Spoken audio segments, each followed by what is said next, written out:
Good evening, everybody, and welcome to tonight's Fireside Chat with Lyndon LaRouche for Thursday, March 24th. This is the day after the 39th anniversary of the Strategic Defense Initiative, a policy that was successfully advocated by Lyndon LaRouche to the President of the United States, then Ronald Reagan, and which was announced on March 23rd, 1983 as United States policy by that President of the United States. That policy was about superseding what was otherwise the deadly and inevitable march toward thermonuclear war, which was characteristic of the regime of thermonuclear weapons and thermonuclear policy that had been most identified with the ominous figure of the still not late Henry Kissinger. Henry Kissinger was known for what was called the Mutual and Assured Destruction Policy, something that had been written in a 1950s book called Nuclear Weapons and Foreign Policy. And the idea of mutual and assured destruction was seen by Lyndon LaRouche and by President Ronald Reagan as a policy that was surely going to lead to thermonuclear war. And as a consequence, a new policy was advocated. It was called the Strategic Defense Initiative. And so that was the policy that meant that by using laser-based weapons, that it was possible to supersede the craziness of precisely what confronts us now in the discussions with NATO vis-a-vis Russia. So that's something, first of all, we just want to note. We'll be having a conference which will be happening on Saturday, April 9th. This conference is a new Treaty of Westphalia conference. Now, we're trying to get somebody else on the line. Elliot Greenspan was going to do an announcement about this conference and say some things about it. And I think I just got a note from him saying that he is unable to become unmuted. And I'm not sure whether he's on that line or not. So what I'm going to try to do is call him on the other line now and see if, in fact, I can. Dennis. Do you have him? Yes. Hello? Yeah, okay, fine. Yes, we can. Yeah, we can hear you. So why don't you go ahead with your announcement? So we are 2 weeks, 16 days from what has to be and will be a breakthrough conference on the theme, as in the petition that hopefully you have seen or will see very soon, the petition which calls for the urgent convening of an international conference to establish a new security and economic architecture for all nations.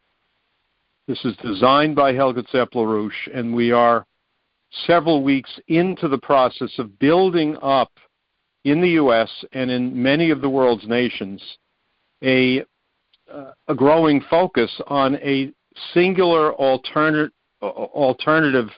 policy and pathway as against the escalation to war, to world war, the danger of nuclear war, which otherwise you should know is in process.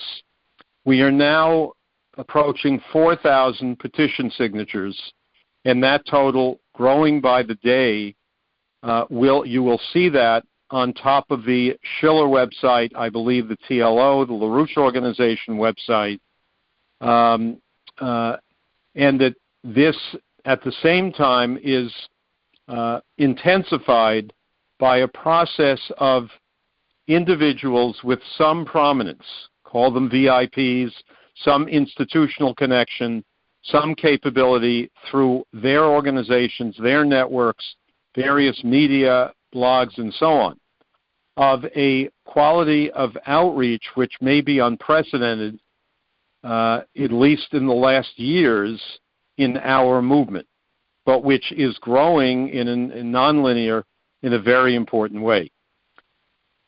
So the immediate focus we've got is with everyone we talk to, everyone on this call, and everyone we can reach in many of the world's nations, is to get a growth, an expansion of petition signers, and within that, this VIP process. Helga, in her focus on this, has emphasized the non-aligned nations. What you have, without going through this history, I won't take the time now to do that, but that we are looking at bringing in layers from crucial nations and from many of the world's nations to organize for this concept, for this idea.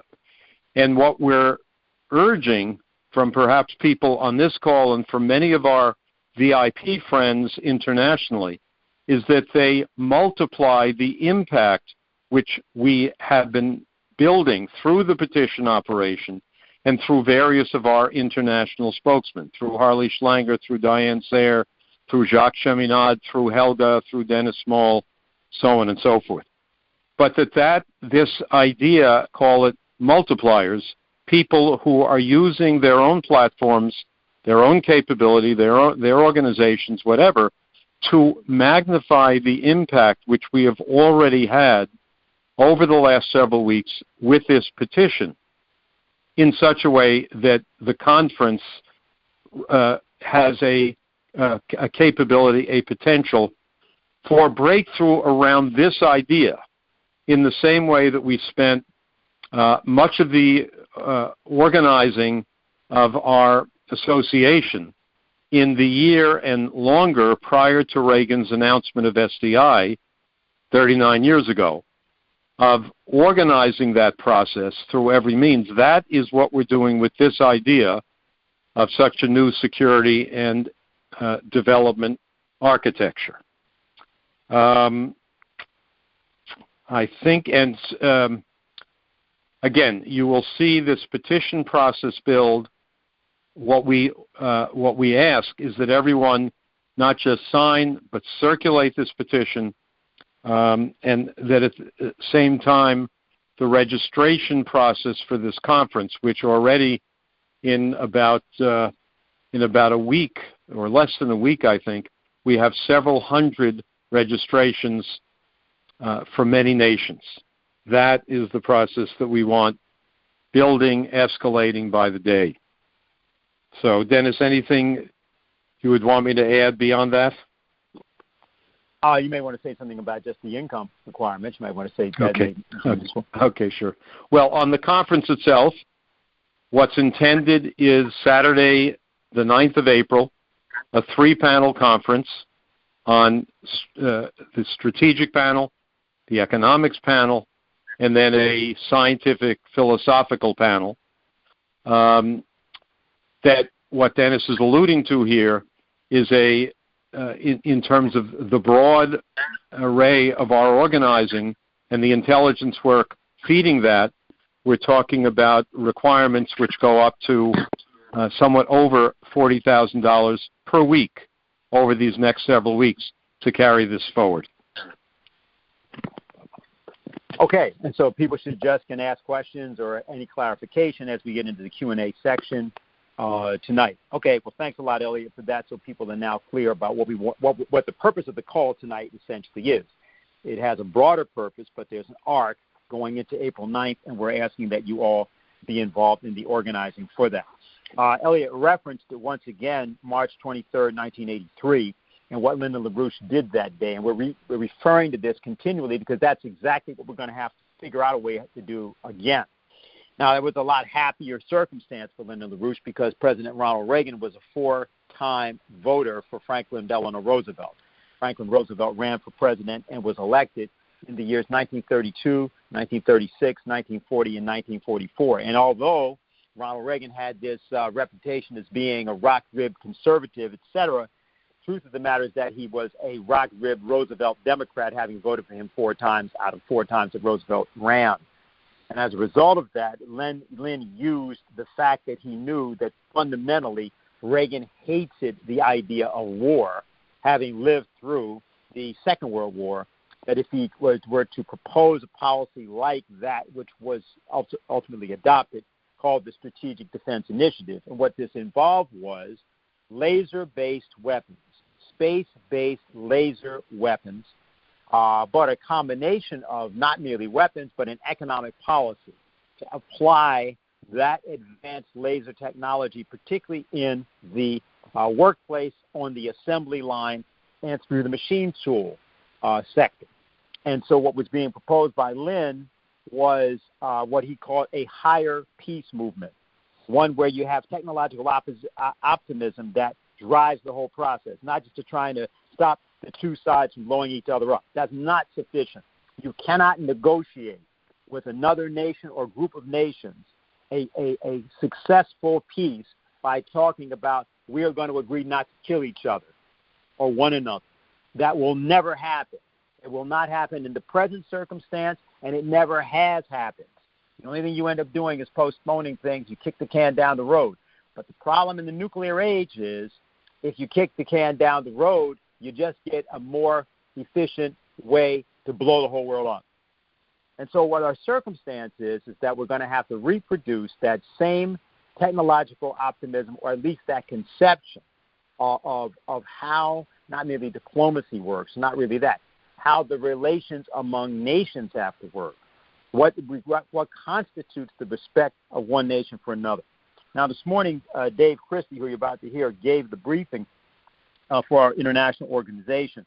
And the density of developments, and he'll tell you some things about some of that, the density of developments was so great that even in our call, we couldn't really exhaust or really detail much of it. So tonight's call, we're going to take up a couple of particular aspects. Dave will be very clear about what they are, and allow that for our discussion, especially if you're going to be helping us to get this process to happen. We were successful back in 1982-83. We have to be successful now because the survival of the world probably depends on it. And so that was why we thought it was important that he talk to you tonight, and that we get into in the questions and answer period any kinds of areas which people have a lack of clarity in or need further elaboration of. So, Dave, you now have the floor. Go right ahead.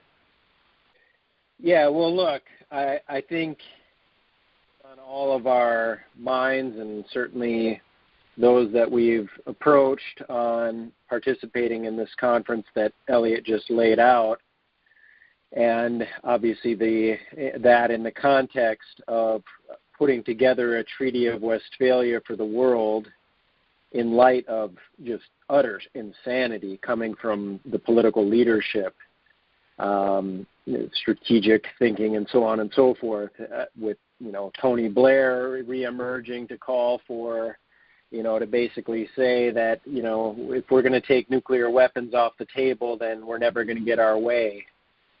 We have to be willing to go there. And that was then echoed by, I believe it was Sullivan, who basically said, at this moment we haven't changed our nuclear posture, given what Putin did, in terms of escalating on that front. But, we are willing to look at all options. So when you're dealing with that kind of insanity, and you're also faced with pulling together an international conference, which is essentially to kick over the grand chessboard of the British geopolitical world of the last, effectively, centuries, and bring nations together around a new conception that Helga outlined in this petition. Admittedly, that's a daunting task, but I think we had some discussions that, a lot of people may not have necessarily expected that Reagan would go with the SDI, as it was, organized by Lyndon LaRouche, and it came as a surprise. However, there was an organizing process that went into that, and effectively, if you look at this Treaty of Westphalia approach that Lyndon LaRouche and Helga LaRouche's wife have been organizing for the last essentially 5 decades, We have laid the groundwork for this. Not only that, we're in a far different position than we were in the early 1980s. At that time, well, as Lynn forecast, when the Soviets rejected the SDI, he forecast that they would collapse. They did collapse. They suffered a horrific humiliation during the 1990s under the IMF shock therapy doctrine, ultimately, of the British Empire, of looting and pillaging that nation. And China, of course, was just crawling out of the morass of the Cultural Revolution, and the Deng Xiaoping reforms had not necessarily even really taken hold. Now, if you look at where we're at now, the world is rejecting the British Empire. They are moving towards a new system. Somebody that actually brought Lyndon LaRouche into the Duma, an economist named Sergei Glaziev, who also plays a role in the Eurasian Economic Union that is presently linking up with China's Belt and Road. He's basically saying this system is moving. The pace of which is determined by what we do to organize it, but effectively more and more nations are rejecting the British imperial agenda, and you're seeing that as it pops up with the rejection of condemning Russia around or going along with the sanctions concerning this Ukraine incursion. So I would say that, as daunting as this seems, we have an entirely different world and a potential to pull off something precisely because much of the world is already moving in essence with Lyndon LaRouche's program and what Helga has been laying out. So I think that's to keep in mind. I would like to just cover one aspect of the strategic dynamic that, certainly has probably caught people's attention, which is this question of the bioweapons labs that the Russians have alleged to be in Ukraine. And as I will present it, I do present it as an allegation. We don't know the exact details. The Russians have presented certain evidence of the U.S. control or the Department of Defense. Ultimately, what the way you're really going to find out what's going on is where is the British hand in these kind of operations, because in all cases of weapons of mass destruction, the British hand looms large. But anyway, it is at this point an allegation. Like I say, were I a betting man, I'd probably be putting my money on that to be the case. But this is certainly the question of weaponizing the plague, for example, which is one of the things that's come up. You sort of get into one of these things, is that worse than nuclear warfare? Well, at that point, that's an absurd discussion, but this is the kind of revelations, at least, that the Russians are making clear, that you have these bioweapons labs, you have the potential, or that there was moves towards a nuclear weapons program, and this not by a Ukrainian government, but by a Ukrainian government that is controlled by Nazi networks that are the holdover of MI6 and CIA operations going back to the post-World War II era, which is definitely not a good idea to put Nazis in control of bioweapons or nuclear weapons. So anyway, but of course that's ultimately controlled by the British imperial networks and their tentacles, because of the fact of how desperate they are, that they know the world, that their control over the world they're losing that control. Now, I think just to make one point on this, on so-called bioweapons, this does in fact go back to the question of LaRouche's strategic defense initiative. And I think, moreover, the rejection of that, the collapse of the Soviet Union, Lynn's imprisonment for 5 years during the 89 to 94, and the fact that this exists, in a sense, goes back to those days. So let me just give at least an overview for those of you that may not have caught some of the details on this. And I won't go into many of the details. I'll just, some of this is has been repeated by the Russian sources. But effectively, I'll just read what Konashenkov, who is the spokesman for the Russian Defense Ministry, stated. This was a statement on March 6th. He went on to discuss, well, he was discussing the operation, the military operation in Ukraine, but he went on to say that during a special military operation, the facts of the Kiev regime's emergency cleanup of traces of a military biological program funded by the U.S. Department of Defense implemented in Ukraine were revealed. We have received documentation from employees of Ukrainian biological laboratories on the emergency destruction of especially dangerous pathogens of plague, anthrax, tularemia, cholera, and other deadly diseases on February 24th. So again, that is Major General Igor Konashenkov, the spokesman for the Russian Defense Ministry, somewhat early on in the process. From there was multiple statements that have come out over the recent, the ensuing, effectively, weeks, where they discuss certain aspects of this and provided documentation of these allegations. They said that the projects included finding means to spread dangerous pathogens by birds, bats, fleas, and lice. One of the projects was called Flyway, I believe. I don't have it in front of me. Effectively utilizing the migratory patterns of birds, some of which go from Ukraine into Russia, and the allegation implies that then these birds would be infected and then bring various pathogens into Russia. There was other aspects of it that were, implying that that blood samples were taken so that Slavic the Slavic genetic code could be targeted. Again, some of this is at this point we'll have to see some of the evidence as it develops, but certainly worrying. And as I mentioned, they did provide the evidence for this that they have found. They go on to discuss the work being funded directly and supervised by the Defense Threat Reduction Agency of the United States. This is Nebenzia's statement at the United Nations.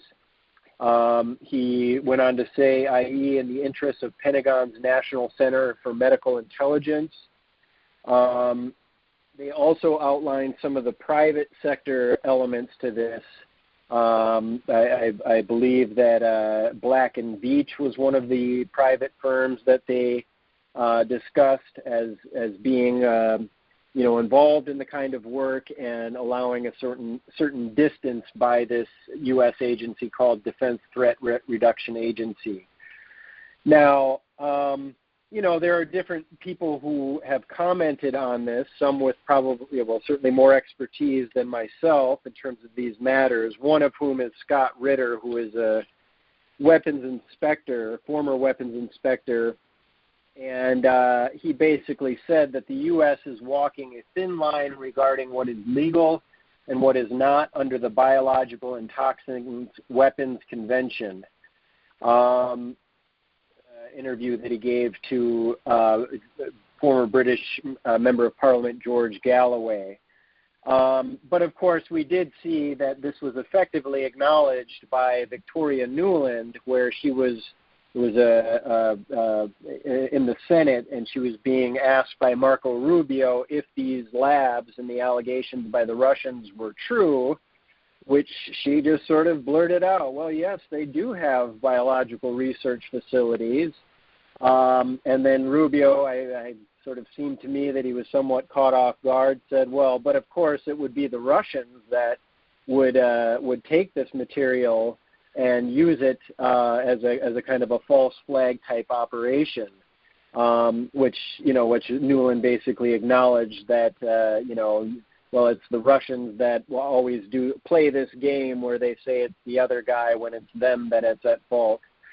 So it was effectively acknowledged that these labs do exist. There was also, in addition to these pathogens, there was experimentation or allegations of experimentation on human subjects, including with LSD. That was a comment from Vladimir Platov, just identified as a Middle East expert. So I think there's probably more that could be said in terms of details on this, but I think just for the sake of giving a broader perspective of what's at stake here and, what this bioweapons issue is actually contained in, I'll just segue with this, which is that the Igor Kirillov, who is the head of the Russian Radiological, Chemical, and Biological Defense Troops, presented more documents, and one of the documents contained an American whose name is Joanna Wintrall. She's of the U.S. Defense Threat Reduction Agency. She was their liaison at the Kiev embassy and was described as a program curator. What's notable about her is that she either was in Libya or went on from Ukraine to Libya to oversee the issue of chemical weapons in Libya. Her boss, also at the Defense Threat Reduction Agency, is a guy named Scott, blanking on the name. Anyway, it'll come to me. Is a gentleman that was not only involved in Ukraine, Libya, but also Syria and even Iraq. Now, the point on referencing that, in terms of that, it's not just the bioweapons. It ends up being the same networks that have a coordinating aspect to bioweapons, chemical weapons, and as well nuclear weapons. Now, much of this was set up under this agency that's been referenced a few times, this Defense Threat Reduction Agency. This largely comes out of the Nunn-Lugar bill. I may have some of these details not exactly correct, but in the early 90s, the two senators, Nunn and Lugar, basically we're dealing with a somewhat chaotic situation in the collapse of the Soviet Union, where the former Soviet states, such as Ukraine, did have or were the home of Russia's or at that time the Soviet Union's nuclear arsenal, and there were other laboratories of bioweapons and so forth.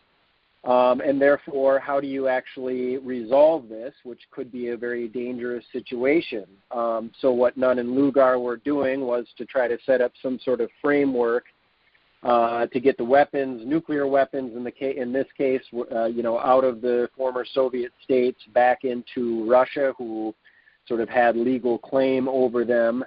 But then, of course, there were these labs that were set up as part of the Soviet bioweapons program and chemical weapons and so on. Now, some of the where this came to light deals with two individuals who one defected from the Soviet Union in 1989, Vladimir Pasechnik, and made his way to the United Kingdom. He, essentially described the various aspects of what was called BioReparat, which is was the Soviet Union's bioweapons program. There was, different aspects of this, of literally putting nerve agents and bioweapons on, cruise missiles and sending them, spraying stuff over enemy territory. This was some grisly stuff, at least that he alleges was true. Another defector or eventually kind of a whistleblower of the Soviet program is Ken Alabeck.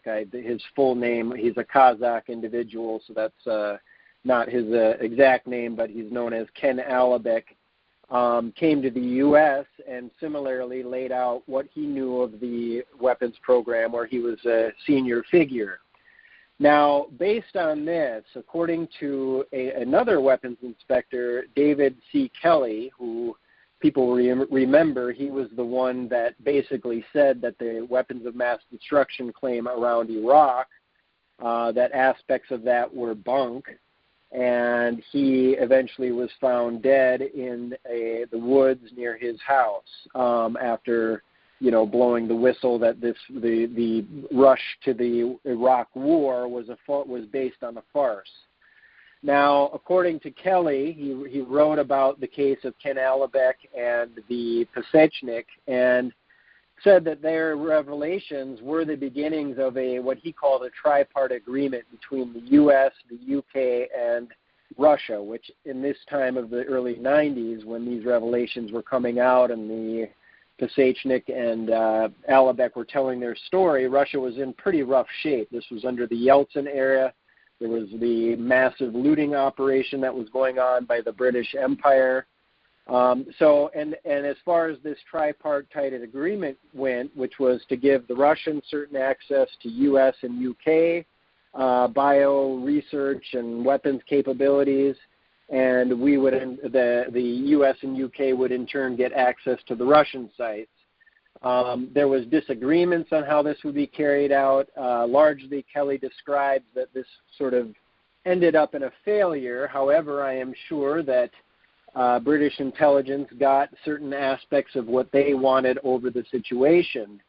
And I think that brings us to the point that if you look at what these various agencies, such as the Defense Threat Reduction Agency, have done, they clearly have their eye on what these former bioweapons labs were doing. Now, their charter or their mission is to get rid of these weapons, and it's been 30-some years, so why the hell can't they get rid of, anthrax vials and plague vials and, sitting in refrigerators or freezers or whatever the hell it is in these labs?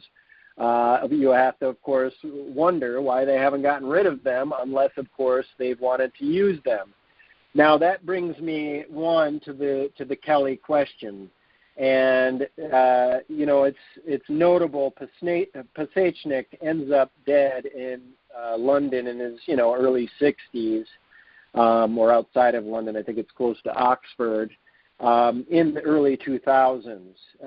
Now, as I mentioned, David Kelly also ended up dead after he, called out the fraud in the build-up to the Iraq War. When there was an inquiry into his death, which was certainly, he was known to have had issues of strength in his arms, and supposedly he slashed his own wrists, and there was an inquiry into his death. When it came up in this inquiry, he apparently had made a on-the-record statement that, this is David Kelly, stating that if the British and U.S. invasion occurs in Iraq, I'll end up dead in the woods. Now, clearly he did. Now, the point is that the allegations of weapons of mass destruction, as we saw it in Iraq, as we saw it in Libya, as we saw it in Syria, all of this is at least should have been under purview of these types of agencies. And the British would have had the intelligence on these matters. But of course, these were then used for larger geopolitical operations that, as Lynn developed and discussed, this, whether it was Libya, whether it was Syria, all of this, whether it was Iraq, all of this was ultimately going to be vectored towards Russia, towards China, towards the potential of an emerging new system, which is clearly here. So, this is not exactly, a sort of a smoking gun, but, I think we should just have a sense that this is the kind of envelope that we are looking at in terms of what these weapons are, who the actors are.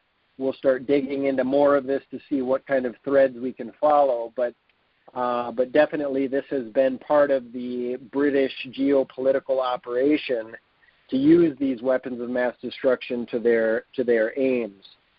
Now, I think I'll just end just by saying, these are also the questions that Lynn certainly knew that there was, bioweapons were a real threat. However, Lynn also made the point that unless you dealt with the issue of public health and also ultimately economics, that you would be prey to the natural-born varieties, whether it's a coronavirus or, some other aspect, or the kind of complete economic destruction and collapse of living standards that would lay open the door for something like a plague to redevelop. All of this was an economic question as Lynn developed it. And I think just in relevance to the conference, and certainly what Lynn always emphasized was the question of Vladimir Vernadsky, that this was the Ukrainian, biogeochemist, or Ukrainian-born, and was ultimately a part of the Soviet Union, who developed clear ideas of the relationship that man had to the biosphere, but from the vantage point of the noosphere, and this question of control over the idea contents, generating the technologies that would uplift the condition of man, develop the infrastructure. This is how Vernadsky viewed this integrated relationship between the noosphere and biosphere. And this, of course, was, extremely resonant with Lynn's ideas of economics. And, ultimately, this is the only way that we're really going to address this issue of bioweapons per se. And, of course, the economic collaboration is the only way we're going to address the utter insanity that we have of people even considering using nuclear weapons or any weapons of mass destruction. And therefore, I think we just have to redouble our efforts to pull together this conference, but more importantly, the organizing process going into it, that, we intend for a renaissance of mankind to come out of this, what is presently a dark age. That's what we're dealing with. And that is, ultimately how you're going to address all of these questions. So I think I'll just leave it there and just see, what else may come up in the course of the Q&A. Or also see if Dennis has anything to add. He's looked at a lot of this material. But maybe, start there. Okay, thanks a lot, Dave.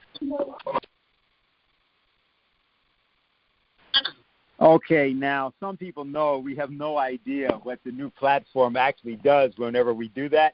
So we're going to ask that you all double mute in the event that you actually may, in fact, end up being completely heard.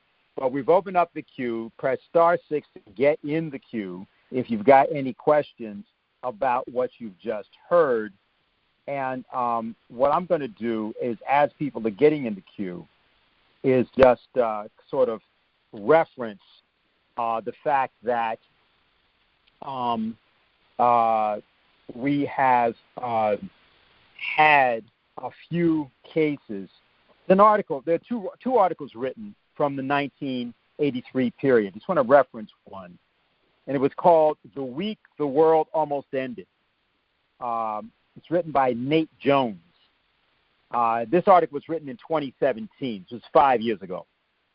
And the article was reflecting on what seemed to be new emerging tensions between the Trump White House and Russia. And what they did was to refer to declassified documents, then just declassified 5 years ago, about something that had occurred in November of 1983. That would have been a few months after the SDI. And so I just want to give you a sense of what the article was getting at. They tried to basically make the point. Well, I'd actually just give you. It was called the Able Archer exercise. This is something that was being done by the United States, and I'll just reference this. So this is just 5 years ago. Keep in mind, actually a little bit less than 5 years ago. Newly declassified documents reveal that in November 1983, at the height of Cold War tensions, the United States and the Soviet Union came closer to nuclear war than historians and maybe even even many officials at the time have known until now. The documents released this week by the State Department Historian's Office focus on a massive military training exercise known as Able Archer, in which NATO simulated the transition from conventional to nuclear conflict in the event of a war in Europe. It turned out top Soviet leaders thought that the game was real, that the United States and NATO really were about to launch a nuclear first strike against the USSR, and top Soviet military commanders took steps to retaliate. In one of those steps, the new documents reveal the commander of the Soviet 4th Army Air Forces in Eastern Europe ordered all of his units to, quote, make preparations for the immediate use of nuclear weapons. As part of that order, crewmen loaded actual nuclear bombs onto several combat planes. But the fact that the Soviets armed their aircraft with nuclear bombs, a discovery based on U.S. and British intelligence intercepts of Soviet communications at the time, has not been declassified until now. The new fact elevates to a higher level the danger that the world briefly faced, even though, unlike with other nuclear near misses such as the Cuban Missile Crisis, almost nobody knew it at the time. And it just goes on to say the Able Archer crisis might not have been a near miss had it not been for a single American officer, Lieutenant General Leonard Perutz, the intelligence chief for U.S. Air Forces in Europe, who saw the Soviet moves, interpreted them correctly, and stopped what might otherwise have been a deadly escalation. I just want to reference that because the character of the problem that people might think they're confronted with is not the character of the problem. That is, there isn't going to be any notice that such a thing as nuclear war is about to occur. The notice you're getting about that is the one you're getting right now. And the issue involved when we were campaigning back in 1982 and 83 and successfully deployed the SDI, got that to become policy under Ronald Reagan, was precisely this problem of miscalculation of the intent of Russia or Russia's miscalculation of the intent of the United States or NATO. And our problem is that the atmosphere of not only mutual distrust, but of organized righteous denunciation of the other side creates a condition in which the fabric of distrust may itself be the cause of war. Now this therefore demands that we step in, because the one force that has a record in proposing a policy, which is actually rejected, in this case, was rejected by the Soviet Union at the time, but which was right, is this organization, and particularly Lyndon LaRouche. So having said that, let me go to the phones. There's a few people who are there, and let's get the conversation started.